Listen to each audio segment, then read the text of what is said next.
Friends, welcome to the nursing notes YouTube channel. आज की इस वीडियो के अंदर हम कोलिनर्जिक्स और एंटी कोलिनर्जिक्स ड्रग्स क्या होते हैं, साथ ही साथ ये कैसे वर्क करते हैं बॉडी के अंदर या सेंट्रल नर्वस सिस्टम के अंदर, ये सारी चीज़ें इस वीडियो के अंदर कवर करेंगे। तो बिना किसी देरी के आगे बढ़ेंगे और सबसे पहले हम कोलिनर्जिक ड्रग्स के बारे में पढ़ेंगे। तो इंट्रोडक्शन पढ़ते हैं कोलिनर्जिक ड्रग्स का। तो कोलिनर्जिक्स ड्रग्स वे दवाई होती है जो एसाइटोकोलिन या फिर न्यूरोट्रांसमीटर्स के प्रभाव को बढ़ाती है। ठीक है, जो कोलिनर्जिक ड्रग्स होती है वो एक प्रकार की दवाई होती है जो एसिटाइकोलिन या फिर न्यूरोट्रांसमीटर्स जो होते हैं ना उसका प्रभाव को बढ़ाती है। ये ड्रग्स पैरासिम्पथेटिक नर्वस सिस्टम को स्टिमुलेट करती है। स्टिमुलेट का मतलब आगे बढ़ाना। जो पैरासिम्पथेटिक नर्वस सिस्टम होता है उसको स्टिमुलेट करती है, साथ ही साथ इन्हें सिम्पथो मिमेटिक्स भी कहा जाता है। जो कोलिनर्जिक ड्रग्स होते हैं उनको पैरासिम्पथो मिमेटिक्स भी कहते हैं। अब जो टाइप्स होते हैं वो देख लेते हैं। समझ में आया कोलिनर्जिक ड्रग्स क्या होता है? देखो मैं एक बार और बताता हूँ। कोलिनर्जिक ड्रग्स ऐसी दवाई होती है जो एसिटाइकोलिन या ट्रांसमीटर को प्रभाव को बढ़ाती है। प्रभाव मतलब जो न्यूरोट्रांसमीटर होते हैं ना, ताकि वो जल्दी से जो सिग्नल्स जाना है वो जल्दी से जा सके। ठीक है, ऐसा जो कोलिनर्जिक ड्रग्स होती है वो काम करती है। साथ ही साथ जो पैरासिम्पथेटिक नर्वस सिस्टम होता है उसको आगे बढ़ाती है, उसको स्टिमुलेट करती है, जिससे क्या होता है कि जो सिग्नल्स है वो अच्छे से जा पाए। टाइप्स के बारे में बात करते हैं तो टू टाइप्स का होता है, डायरेक्ट एक्टिंग और इनडायरेक्ट एक्टिंग। तो डायरेक्ट एक्टिंग में एसिटाइकोलिन रिसेप्टर्स को डायरेक्टली स्टिमुलेट करती है। जो डायरेक्ट एक्टिंग होती है वो एसिटाइकोलिन रिसेप्टर्स जो होते हैं उसको डायरेक्टली स्टिमुलेट करती है। साथ ही साथ इसका एग्जाम्पल है बेथानिकोल और पिलोकार्पिन। ये जो टू टाइप्स के जो ड्रग्स है वो डायरेक्ट एक्टिंग के अंदर आते हैं।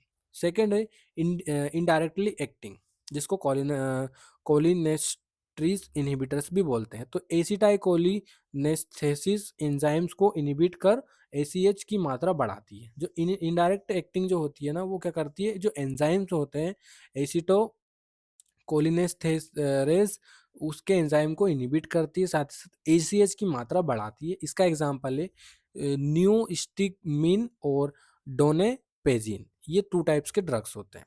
अब कंपोजिशंस की बात करेंगे तो जो डायरेक्ट एक्टिंग है वो सिंथेटिक और नेचुरल एसीएच एनालॉगस के बने होते हैं, और indirectly drug inhibits acetylcholine cholinesterase enzymes जो होते हैं उसको इनहिबिट करती है। अब इसके एक्शन, तो आई में जो मियोसिस होता है, लाइक प्यूपल डायलेशन होता है, उसमें है उसमें काम करती है।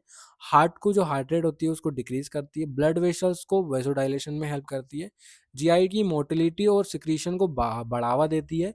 ब्लेडर जो होता है, लाइक जो कॉन्ट्राइंडिकेशन हो रहा है, तो ब्लेडर को जो कॉन्ट्राइंडिकेशन है उसको आगे बढ़ाएगा। साथ ही साथ जो लंग्स है, लाइक ब्रोंको कॉन्स्ट्रिक्शन, उसको कॉन्ट्रैक्ट करेगा। तो ये होता है जो कोलिनर्जिक ड्रग्स होते हैं वो। अब डोसेज एंड रूट के बारे में बात करेंगे तो जो बेथानेकोल जो ड्रग है वो 10 to 50 mg दिया जाता है ओरल और सबक्यूटेनियस से। पिलोकार्पिन जो ड्रग्स है वो 5 to 10 mg दिया जाता है ओरल टिपिकल आई ड्रॉप्स के रूप में। और नियोस्टिगमिन जो ड्रग है वो 15 mg ओरल और आईवी और आईएम दोनों टाइप से दिया जा सकता है। तो ये डोज एंड रूट के बारे में बात हो गई। अब इंडिकेशन कब कब यूज करते हैं इसको, कोलिनर्जिक ड्रग्स को, तो ग्लूकोमा, अगर जो ग्लूकोमा हो रहा है किसी पेशेंट को तो उस कंडीशन में यूज करना है। यूरिनरी रिटेंशन हो रहा है तो यूज करना है। मायस्थेनिया ग्रेविस अगर है तो यूज कर सकते हैं, और एजाइमा डिसीज में भी यूज कर सकते हैं। कॉन्ट्राइंडिकेशन तो अस्थमा में, ब्रेडिकार्डिया में, पेप्टिक अल्सर्स में, और ऑब्स्ट्रक्टिव इन जीआई और यूरिनरी ट्रैक अगर इन्फेक्शन है तो यूज नहीं कर सकते। अस्थमा में भी यूज नहीं करना है, पेप्टिक अल्सर में भी यूज नहीं करना है, ब्रेडिकार्डिया में भी यूज नहीं करना है। ड्रग का इंट्रेक्शन क्या क्या हो सकता है, तो ये बीटा ब्लॉकर्स के लिए होती है तो ब्रेडिकार्डिया रिस्क ज़्यादा है, और एंटीकोलिनर्जिक्स है तो इसका इफेक्ट्स कम है, और नॉन स्टेरॉइड एंटी इन्फ्लामेटरी है तो जीआई इफेक्ट्स को आगे बढ़ाती है ये। साइड इफेक्ट्स में nausea, vomiting, diarrhoea, axis salivation, sweating और हेडेक ये देखने को मिल सकता है।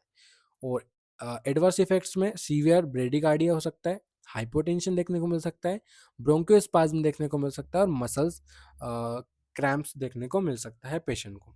टॉक्सिसिटी की बात करते हैं तो सिम्टम्स में सलाइवेशन इंक्रीज हो जाएगा, स्वेटिंग, डायरिया और ब्रेडिकार्डिया, हाइपोटेंशन और कन्वल्शंस जो होते हैं वो ज़्यादा देखने को मिलते हैं पेशेंट को। ट्रीटमेंट के बारे में बात करेंगे तो एट्रोपिन जो ड्रग है वो एंटीकोलिनर्जिक ड्रग्स के अंदर आती है। रोल ऑफ नर्स, तो monitor vital science specially heart rate और बीपी, जो बीपी और हार्ट रेट है उसको स्पेशली चेक करते रहना है। असिस्ट यूरिनरी और बोवेल आउटपुट, ठीक है, बोवेल का जो आउटपुट है लाइक जो यूरिन यूरिन आउटपुट है और साथ ही साथ जो स्टूल आउटपुट है वो भी चेक करना है। Give drug after meal to reduce GI upset, GI upset ना हो इसके लिए ही आपको जो कोलिनर्जिक ड्रग्स है वो खाने के बाद ही देना है। Educate patient about side effects, side effects अगर हो रहा है तो पेशेंट को एजुकेट करना है और तुरंत डॉक्टर के पास आना है। अब हम ये हमारा था कोलिनर्जिक ड्रग्स, आप समझ गए होंगे कोलिनर्जिक ड्रग्स क्या होते हैं और साथ ही साथ कितने टाइप्स के होते हैं, क्या क्या कंपोजिशंस होता है, कब कब काम करते हैं, ठीक है। तो कोलिनर्जिक ड्रग्स वे दवाई होती है जो एसिटाइकोलिन जो होती है उसको न्यूरोट्रांसमीटर को प्रभावित करती है, साथ ही साथ ये पैरासिम्पैथेटिक नर्वस सिस्टम पे काम करती है और इसको स्टिमुलेट करती है। अब हम बात करेंगे एंटीकोलिनर्जिक ड्रग्स की, ठीक है। एंटीकोलिनर्जिक ड्रग्स क्या होता है, तो एंटीकोलिनर्जिक ड्रग्स एसिटाइकोलिन रिसेप्टर्स को ब्लॉक करती है, इन्हें पैरासिम्पैथेटिक सिम्पैथोलाइटिक्स भी कहते हैं, ठीक है।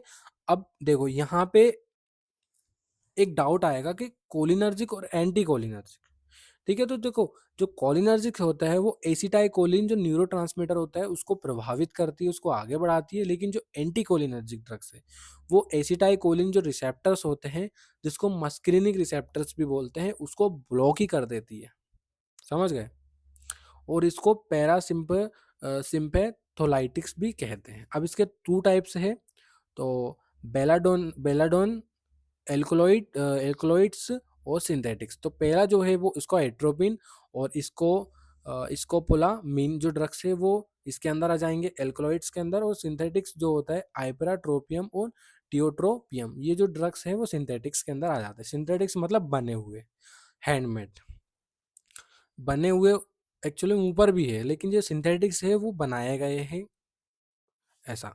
अब कंपोजिशंस के बारे में बात करते हैं, तो जो एटोपिन ड्रग है वो नेचुरली है, ये मतलब बनाया नहीं गया है, ये या तो इसकी जड़ी बूटी होती है या फिर एक जो पौधा होता है उससे ये बनता है। अब जो सिंथेटिक्स होते हैं वो होते हैं आइपेराट्रोपियम और ऑक्सीबुटानिल या फिर टियोट्रोपियम, जो ड्रग्स होते हैं वो सिंथेटिक्स ड्रग्स होते हैं। ये अब एक्शन कहाँ करते हैं, तो जो हार्ट रेट होता है उसको इंक्रीज करते हैं, साथ ही साथ जो पीपल डायलेशन होता है उसमें काम करते हैं। लंग को ब्रोंकोडाइलेटर्स ब्रोंक्यूल्स को डायलेट करते हैं, साथ ही साथ मोटिलिटी जो होती है जीआई की उसको डिक्रीज करते हैं, सिक्रीशन को डिक्रीज करेंगे। यूरिनरी जो ब्लैडर होते हैं उसको रिलैक्सेशन में हेल्प करते हैं। डोसेज एंड रूट के बारे में बात करेंगे तो जो एट्रोपिन होता है 0.4 टू 1 mg दिया जाता है IVIM और सबक्यूटेनियस, और स्कोपोलामीन जो ड्रग होता है वो 0.3 से 0.6 mg ओरली और ट्रांसडर्मल में दिया जाएगा, और आइप्राट्रोपियम जो ड्रग है वो 20 टू 40 mcg इनहेलेशन में दिया जाता है। इंडिकेशन कब कब दे सकते हैं, तो ब्रेकिकार्डिया अगर है तो एट्रोपिन दिया जाता है, मोशन सिकनेस अगर है तो इसको पोलामीन जो ड्रग है वो दिया जाता है, सीओपीडी अस्थमा है तो हम दे सकते हैं, और ओवर एक्टिव ब्लैडर अगर है तो हम दे सकते हैं एंटीकोलिनर्जिक ड्रग्स। कॉन्ट्रा इंडिकेशन में ग्लूकोमा अगर है तो नहीं दे सकते, ट्रेकिकार्डिया है तो नहीं दे सकते, ऑब्स्ट्रक्टिव जीआई डिसऑर्डर है तो नहीं दे सकते, और मलेस्थीनिया जो ग्रेविस अगर डिसीज है तो नहीं दे सकते। ड्रग इंट्रेक्शन, तो अदर एंटीसाइकोटिक्स तो टॉक्सिसिटी हो सकती है, कोलिनर्जिक ड्रग्स में जो इफेक्ट्स है वो डिक्रीज हो जाएगा, और एल्कोहल के साथ अगर दिया तो डिप्रेशन हो सकता है सीएनएस का। साइड इफेक्ट्स तो ड्राई माउथ देखने को मिल सकता है, blood vision, constipation, urinary retention और ट्रेकिकार्डिया देखने को मिल सकता है पेशेंट को। एडवर्स इफेक्ट्स की बात करेंगे तो सीवियर ट्रेकिकार्डिया देखने को मिल सकता है। ट्रेकिकार्डिया मतलब जो ब्लड प्रेशर है वो फ्लक्चुएट हो जाएगा, जो बीपी है वो, हार्ट रेट है वो, और कंफ्यूजन वाली स्टेट में जा सकता है, हेलुसिनेशन हो सकता है पेशेंट को, urinary retention leading to kidney injury होने के भी चांसेस है। टॉक्सिसिटी क्या क्या हो सकती है, तो टॉक्सिसिटी के हम देखते हैं सिम्टम्स में ड्राई माउथ और माइड्रियासिस या हाइपरथर्मिया हो सकता है, या डेलूरियम भी हो सकता है। ट्रीटमेंट में कोलिनर्जिक जो ड्रग्स होते हैं वो हम दे सकते हैं, जो एंटी कोलिनर्जिक ड्रग्स है वो दे सकते हैं ताकि जो कोलिनर्जिक जो रिसेप्टर्स है वो इनिबिट हो जाए। रोल ऑफ नर्स में मॉनिटर करना है हार्ट रेट को, बीपी को और I&O को हमें मॉनिटर करते रहना है। असीस CNS स्टेज लाइक कंफ्यूजन और डेलीरियम जो होते हैं उसको भी असिस्मेंट करते रहना, ठीक है। Provide oral care for dry mouth, जो ओरल केयर है वो भी, और साथ ही साथ ड्राई माउथ अगर हो गया है तो उसको ओरल केयर प्रोवाइड करना, साथ ही साथ जो पानी है वो पिलाना है। देखो, मॉनिटर बीपी, हार्ट रेट और आई एंड ओ मतलब इनपुट एंड आउटपुट जो चार्ट होता है उसको, कंफ्यूज मत होना इसमें। और देन लास्ट है हमारा educate patient to avoid hot environments and hyperthermia risk. ठीक है, जो हॉट इन्वायरमेंट अगर हो रहा है तो पेशेंट को एजुकेट करना है कि हॉट जो इन्वायरमेंट है उससे ना जाए, जिससे हाइपरथर्मिया हो सकता है, हाइपरथर्मिया होने के चांसेस है। देन थैंक यू गाइज, अगर आपको ये वीडियो अच्छी लगी है तो वीडियो को लाइक करके चैनल को सब्सक्राइब करें, और कमेंट बॉक्स में बताएं कि आप समझे या नहीं समझे कि कोलिनर्जिक ड्रग्स कैसे होते हैं और एंटी कोलिनर्जिक ड्रग्स कैसे होते हैं, ये कैसे वर्क करते हैं, साथ ही साथ आपको समझ में आया या नहीं आया, ये आप बता सकते हैं।